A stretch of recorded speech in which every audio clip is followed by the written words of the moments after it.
Check for Grimbeard.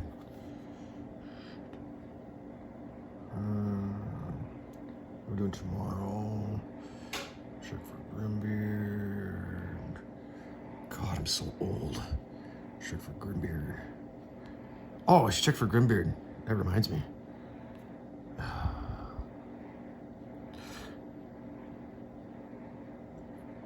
Fuck.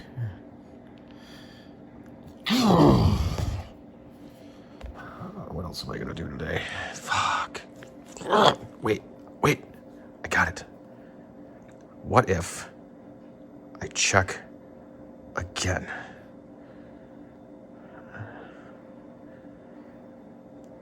Fuck.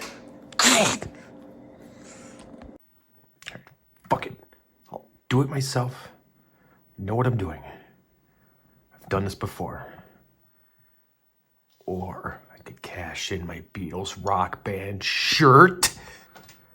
48-hour gold subscription for Xbox Live. Your fun never ends until the 48-hour trial is done. Then it ends. No, stop distracting yourself. You can do this. Just plagiarize like you intended to. Okay.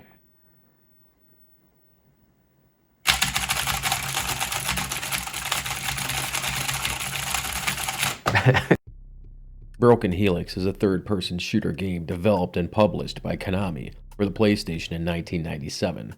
It was marketed as featuring 4D gameplay, referencing the fact that the game's events all unfold in real time.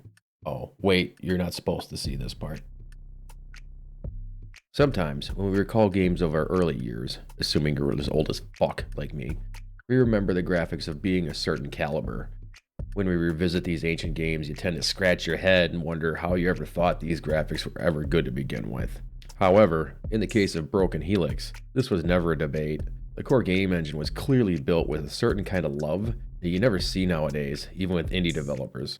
Almost everything in the UI, for example, is a complete mashup of ideas, starting with an ambiguous bar that stretches from one side of the UI to the other. Only through context do you learn that the left side is energy, and the right side is health. Both bars having a Street Fighter-esque gradient to vaguely represent how much you have of each. Except for armor, because now we want you to know how much of something you have.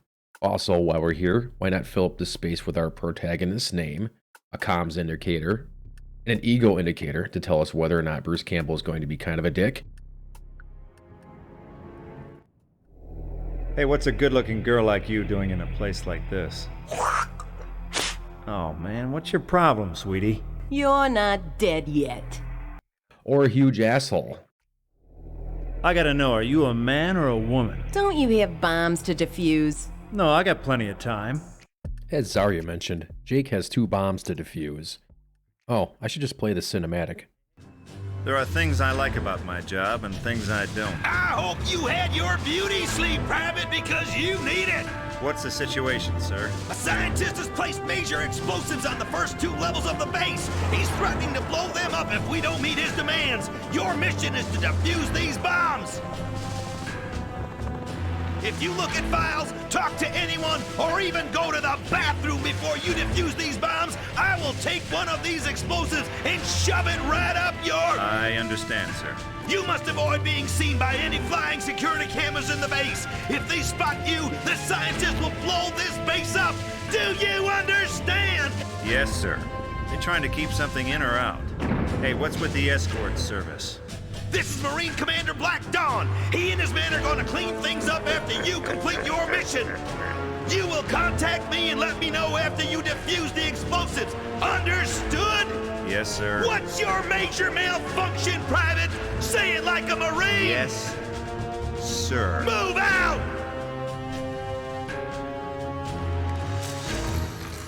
It's showtime. Let's talk for a second about Bruce Campbell. It's not a hot take to like Bruce Campbell in his most famous roles. The only thing that's different from this character and Evil Dead's is the licensing rights. Ooh, dig it, man, dig it. Oh, burpee. Hey, I didn't get a harumph from that guy. Don't shoot! What are you doing here? Vince sent me here to check on the security robots. Get lost, dork. There is a lot of his voice in this game. and a lot of it will repeat. It is certainly not a unique issue of games of this era, or the following. Anyone's enjoyment of this game is hugely dependent on whether or not you actually like Bruce's one-liners. Oh man, you call this a game design? Usually when you have an FMV cutscene, you can see some sweet pre-rendered graphics that took many months to develop that show some spectacular visuals. In an odd decision, I won't say it's wrong, but it's odd. The CGI cutscenes use some form of the game engine, but with a bunch of smooth passes to clean up the visuals. It's hard to describe, but it's very uncanny and not in a good way. You've killed us all!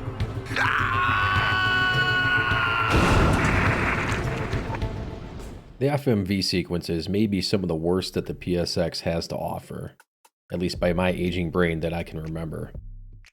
What was I talking about? Feels like to me that just about everything in this game is spaghetti thrown against the wall, but instead of seeing what sticks, it all stuck. It also does an interesting job switching from dialogue to music tracks rather well. The technology at the time was typically more jank when switching CD tracks to play either. Much credit is deserved here, as without this component, the rest of the game would fall apart. The first moments of Broken Helix may be some of the most confounding in any game I've ever played.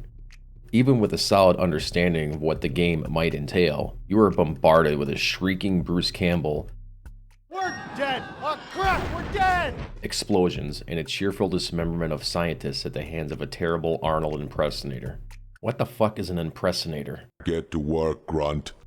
Upon replaying the intro sequence many times, I think I've been able to put together what actually is going on at the beginning. Going back to the cutscenes earlier, there is a transition of a Bruce Campbell that's ready for action. As soon as the door opens, he screams that we're all gonna die. We're dead! Oh crap, we're dead! That's the joke. You suck, McMahon! The issue here is that the transition from FMV to gameplay is so jarring and inconsistent that the whole thing falls very flat. From this point, it's up to the player to meander around and discover what not to do. Don't step on the scientists that you stun. Don't be seen by these things. Don't destroy said things. Don't shoot that. Game over. Oh, I almost forgot. Don't talk to the same person too many times. Hey, so what's your commander's problem, huh? Don't you have bombs to defuse? Oh, I got plenty of time.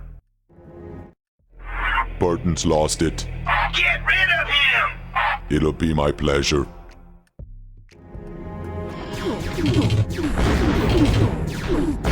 Hey! When people are taken by Dark Souls' lack of hand-holding and brutal difficulty, a lot of us were really feeling nostalgia for these old games and their complete lack of direction. Even in replaying this, I get a sense of nostalgic wonder when I go to push a button in an elevator and I die because I was supposed to know that there's a bomb in there. The rest of your initial romp will surely cause many untimely deaths and game failures. The game uses CDs as a consumable save state, which can be awesome or terrible depending on how you use them. Thankfully, I have lots of extra CDs available from Best Buy, so I can save scum. Overall, the gameplay against enemies and robots is not particularly difficult. Most of the challenge is switching to the correct weapon for whatever you're fighting or stunning. That doesn't mean you won't die. Oh no, you'll die, fail, and fail die constantly. Broken Helix's core gameplay loop is finding out the best way out of your choose your own adventure book, which is easily the best part of the game, and that's why it's still memorable 28 years later. Upon completing your initial objective, if you do this, more on that in a minute, you'll be presented with an honest decision that is made live within your environment.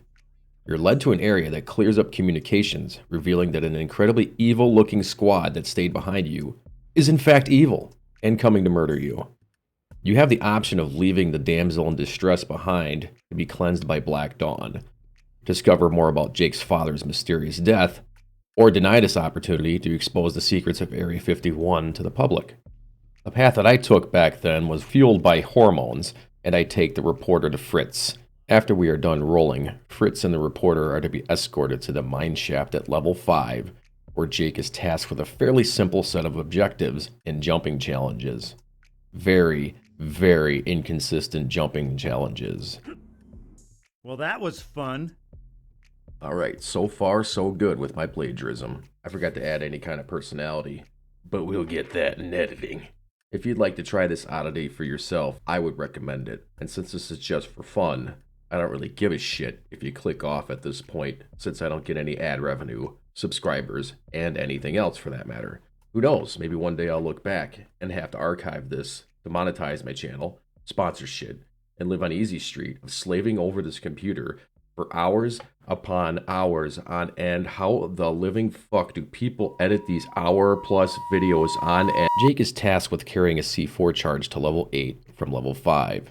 While this seems daunting at first, the levels are skipped and the entire thing could probably be completed in another 5 minutes on a speedrun attempt. Once you plant the charge, you are then met with an Australian man that has been digging his way into the underground area. I need your help. I'm not going anywhere. What's up? You have to take out the Marine before they manage to destroy the rig. Not a problem. And are suddenly tasked with an escort mission to complete the game. Gunplay-wise, the only real challenge occurs in this tunnel. Upon starting this nightmare of jank, you are tasked with a surprise escort operation where there are dozens of grunts firing upon your digging machine. It requires tons of trial and error to succeed. It wouldn't even be that bad if the drill wouldn't change in 15-degree increments constantly, throwing your already jank aim way off. It is very frustrating. After many failed attempts, and possibly some save scumming, you finally round the corner to escape into the freedom of what the hell is that? It's even shaded so my gun lights up the texture. Thus ends the campaign, where Jake whispers into the fourth wall that this ending sucks. I couldn't help but wonder what was going on in the lower levels of the base. I guess I'll never know.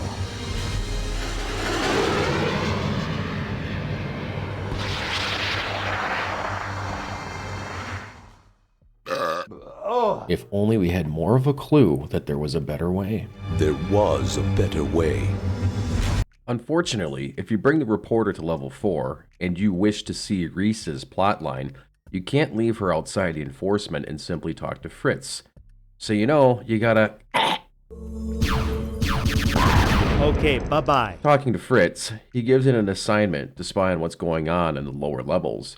He then remotely disables the booby-trapped elevators, allowing you to progress. Blah, blah, blah. Level 6 is where you meet up with Reese. He won't do diddly until you show him a Polaroid of your late father, thereby proving you are his son. It's here where you embark on a series of much more difficult missions. First, sealing up the ventilation shafts, retracing the exact same steps that we did earlier to obtain a force field device, and then proceeding up to level 8, where the shitstorm officially begins. It's at this point the game takes its gloves off, and the respawning enemies really start to kick into play.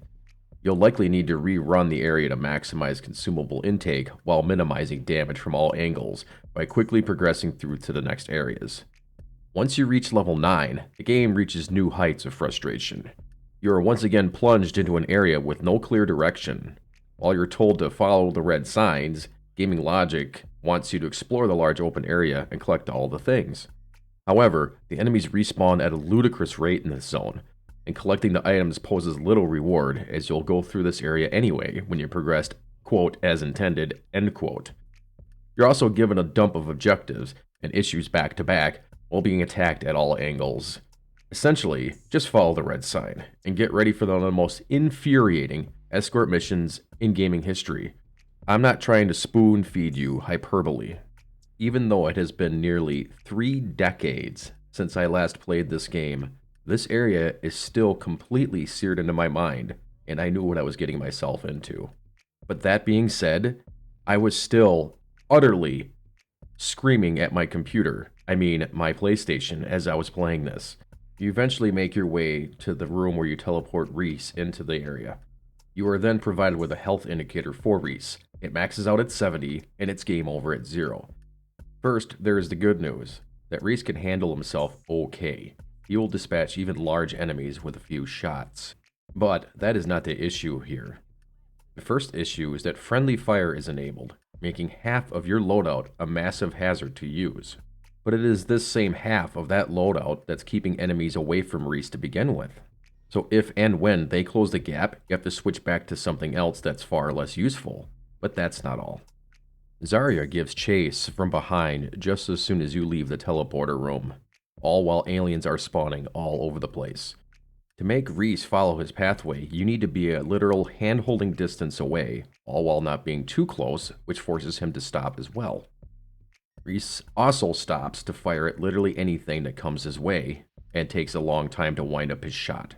As mentioned before, Reese also takes friendly fire, and a lot of it.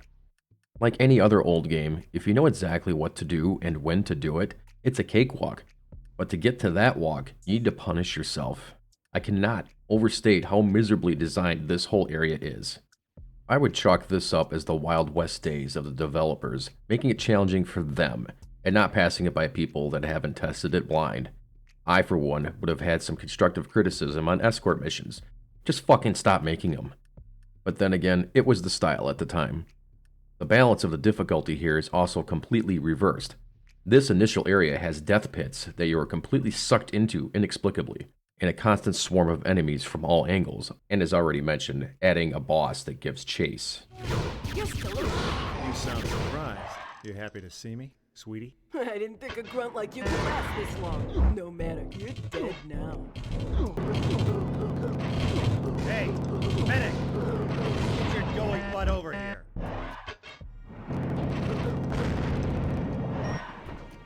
Once you somehow make it through this area, you add a C4 charge to a robot, and go to another elevator to level 10, and here the difficulty drops down to a reasonable level. While the enemies are still respawning at an alarming rate, you can actually see them coming this time, and actually shoot ahead. Reaching the control panel for the bot carrying the C4, you fight our buddy in close quarters combat. It's you versus his shoulder shotgun. By this time you should have the weapon that's reserved for Black Dawn, and this is what you actually need to use to destroy this guy. After dispatching this boss, it's time to arm the robot. This starts a 15-minute timer that gets interjected into your boss fight with Black Dawn. Well, well, what have we got here? Jenkins, what are you doing? Tying up loose ends. It's fun to abuse you.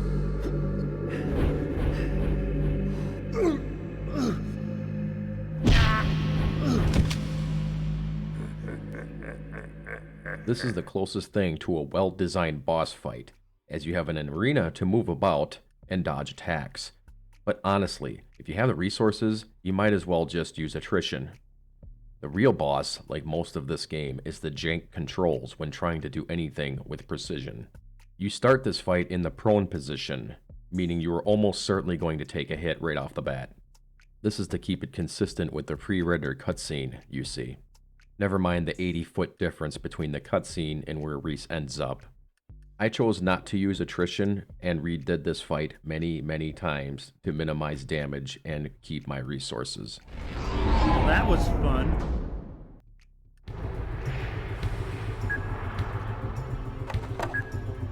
Hasta la vista, baby. Upon killing Black Dawn, you again escort Reese. If there is ample time left, you can run around the perimeter and score more power-ups for the ensuing final boss, the Queen. There's the force field generator. Good, set it and let's get out of here. This place gives me the willies. There, it's been activated. In 10 minutes, the field will go up around the ship and the reactor. We have to run to the other side of the reactor, or we'll be trapped inside. Yeah, just like a cat in a microwave.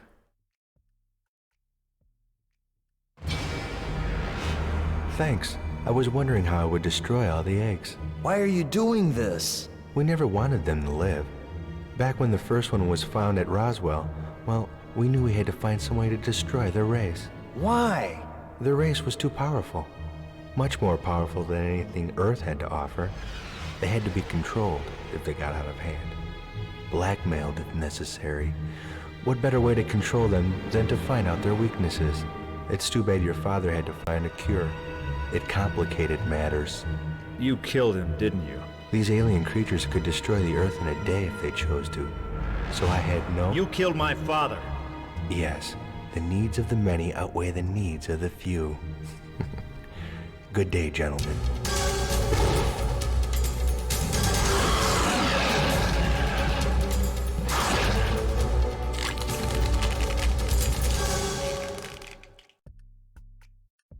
Okay, it's official. I'm scared. I found myself getting punished by this boss as well, until I found a nice block of cheese on the floor by the wall.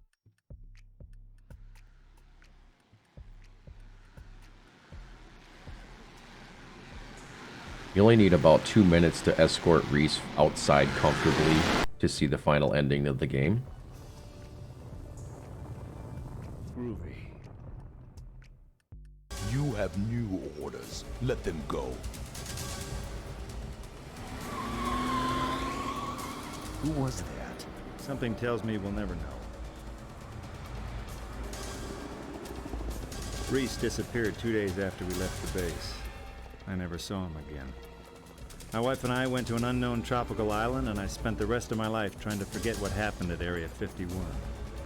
I couldn't help but wonder if I had handled the mission correctly. Could there have been another way? I guess I'll never know.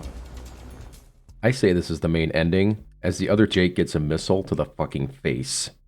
A missed opportunity is that these endings should have left a legitimate wonder of what could have been different, and just not rub it in that that was a terrible ending.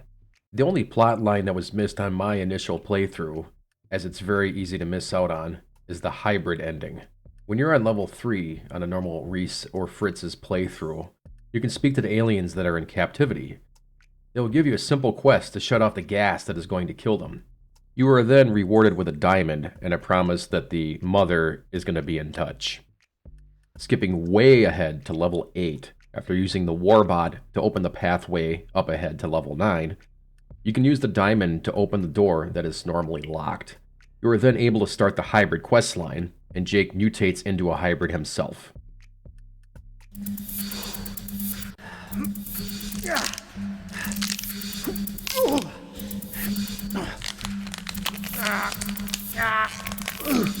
All right, time to get postal. Welcome to my world. You are now allies with any alien you see, and they provide a mild amount of support. However, there are hundreds of human soldiers to contend with now. These guys are very easy to dispose of. They are not, however, fair in any capacity, as they will literally teleport all around the player. Just like Reese's playthrough, an optimal route is required to proceed. Ascending to level 9, you are tasked with meeting up with the warrior, whom you now need to escort. Once again, screaming at the NPC is commonplace, as the warrior can and will get you stuck into geometry, get in the way himself, and constantly die to a barrage of enemies teleporting into existence, usually from behind. If you're looking for a tip in this section, keep your map on to verify where the enemies are coming from. Picking up the second alien part, you then follow the same path as Reese's plotline, all the way to Black Dawn. Except this time, you are fighting our soft-spoken antagonist along with BBD. Big Black Dawn. What did you think I meant? This is essentially the last fight of this run, so go nuts on your resources. Once they are both defeated, BBD just explodes all over the room when you hit him with enough alien plasma. You proceed to the Queen, whom takes you to the alien world, and the alien race wins the day. Into the ship's main computer. We can leave shortly. Leave?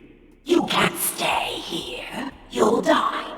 You must return with me to my home world. I didn't think it would end like this. I wonder if there was another way. Overall, this is a neat deviation to the plot, and a solid commitment to the ideology that you choose your own adventure here. B+. Fuck escorting. My favorite run is one that a lot of players will run into. By proceeding directly to level 3 without initially disarming the explosives, Fritz will deliver on his promise and blow up levels 1 and 2. Man, mayday, officer down! Hey, what's your situation? They're dead, they're all dead, man! You are then forced to meet up with our friend Tonka. Oh, so he does have a name. And what remains of Black Dawn's outfit. What follows is a rudimentary sequence of murdering everyone on the ensuing levels, all the way up to level 7, with a quick confrontation and escort mission. While there's nothing very spectacular about this run gameplay-wise, Tonka in particular is extremely needy and demands your constant attention. What's going on, man? Now why don't you do your job, man? Come on, man! I just have a soft spot of this timeline where one of your biggest antagonists is blown up unceremoniously. They easily could have just used Black Dawn for this sequence, but they went ahead with the surfer dude personality instead. I think it's just neat. Oh yeah, and you blow up at the end. There was a better way. This game was very uniquely designed. Not many games after Broken Helix really had this kind of structure in mind, which is disappointing. Coupling this choose-your-own-adventure style narrative with the more memorable gameplay and immersion would have been a big sell for me. While there's plenty of jank moments that will pull you out of the fun, I really find it fascinating how well woven these choices are. The 4D gameplay is fairly on target as well, with a few sections, particularly early on, showcasing impressive tension. Back in the day, I was legit scared that Black Dawn was chasing me from level to level. Thankfully, this isn't the case, as a lot of sections already have enough tension as it is, and you need a break once in a while. The only true blemish against it is against the escort missions. I can't give any designer, even back then, any credit for it's just what we did. No, you always had the option to not have an escort mission in your game. It was just lazy thinking, and I will never forgive any of you. Thank you for watching my video. This was fun. It's been a while since I've done a game review, and back then, it was also plagiarism. And this is the big plagiarizing moment you've all been waiting for. How the fuck do you beat this boss? How the fuck do you beat this boss? How the fuck do you beat this boss? That guy does sports videos now, and I suggest you give him a watch. And thanks to Grimbeard for this inspiration to review an old game and give it my thoughts. It was fun strapping a phone to my head and pretending it didn't hurt a lot. And a very special thanks to nobody. Yeah, I don't have a Patreon. Maybe I should. Okay, bye. Then there's Scott, the PlayStation programmer. Emphasis on play.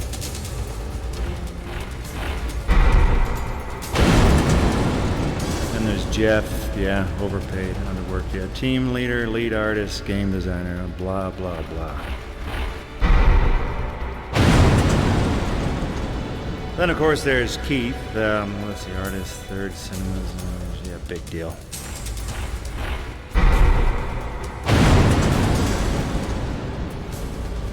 Richie, artist.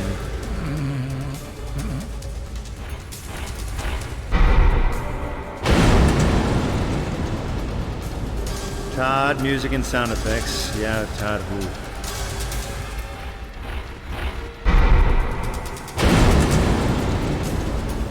Then, of course, there's Agio music. Well, you heard it, so what do I have to say?